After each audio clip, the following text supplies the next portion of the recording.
les signes du cancer du sein qu'on vient de citer. Écoulement, modification des seins, de la taille, de la forme des peaux. Le voile vient d'être levé. Plus de tabou sur le cancer du sein, cette maladie silencieuse qui tue à petit feu. Ce mercredi 23 octobre 2024, ces acteurs du système éducatif de la commune d'Abomey-Calavi ont mis fin à l'ignorance grâce aux nombreuses informations reçues sur cette maladie. J'ai parlé des facteurs de risque, des signes et les mesures de prévention du cancer du sein, sans oublier l'autopalpation des seins. J'ai essayé de faire une démonstration sur comment faire l'autopalpation des seins à la maison et comment le faire. Et quant aux causes, sources de ce mal, l'agent de santé en énumère. Il y a la consommation d'alcool, tabac, chicha, cigarettes et autres. Il y a le manque d'activité physique.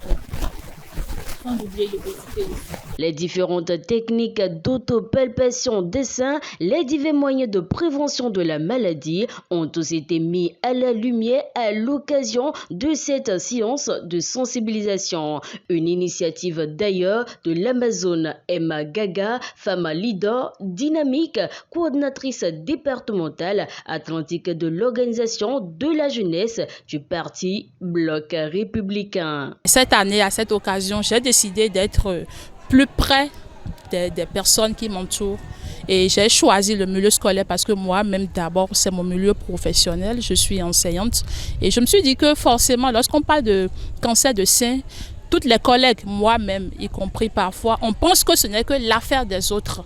Et cette année, j'ai décidé de revenir à l'école dans le cadre purement scolaire pour sensibiliser tous les collègues hommes et femmes à propos de cette maladie silencieuse-là pour qu'avec les éclaircissements de l'agent de santé, elles puissent mieux connaître ce que c'est que le cancer de sein.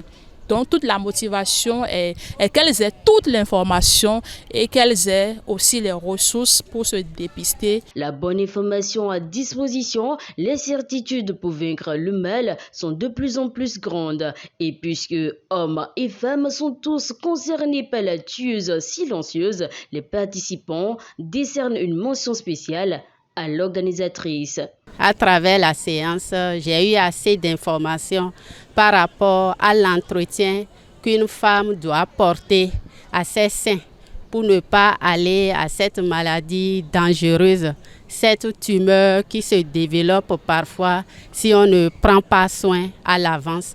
Donc c'est une bonne séance d'information qui va nous aider en tant que femmes à avoir des mesures préventives par rapport à ce mal. J'ai compris que le cancer du sein ne concerne pas seulement les femmes.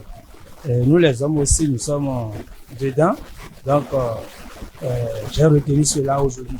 J'aimerais dire à d'autres hommes comme moi de se palper la poitrine. Comme nous n'avons pas de sein comme les femmes, de se palper la poitrine pour voir s'il y a des anomalies.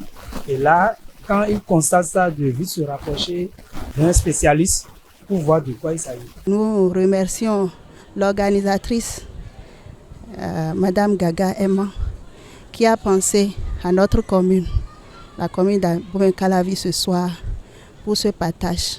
Je voudrais dire à mes jeunes sœurs, aux dames, de ne pas avoir peur quand nous ressentons des malaises et se diriger vers les hôpitaux pour se soigner. Emma Gaga ne compte pas s'arrêter en si bon chemin. De plus belles initiatives sont en cours pour faire du mois d'octobre et de tous les autres mois une période dédiée à la lutte contre le cancer du sein. Après la sensibilisation, on ira au dépistage par petits groupes. Et s'il faut des examens poussés, on va organiser avec les agents de santé pour qu'ensemble avec les dames qui seront intéressées, on fasse des séances de mammographie pour qu'ensemble, avec mon appui personnel, elles puissent savoir quand même leur état réel et pouvoir se protéger. Le message est plus que limpide désormais. Se dépister le plus tôt possible pour en découdre avec le cancer du sein, la tueuse silencieuse.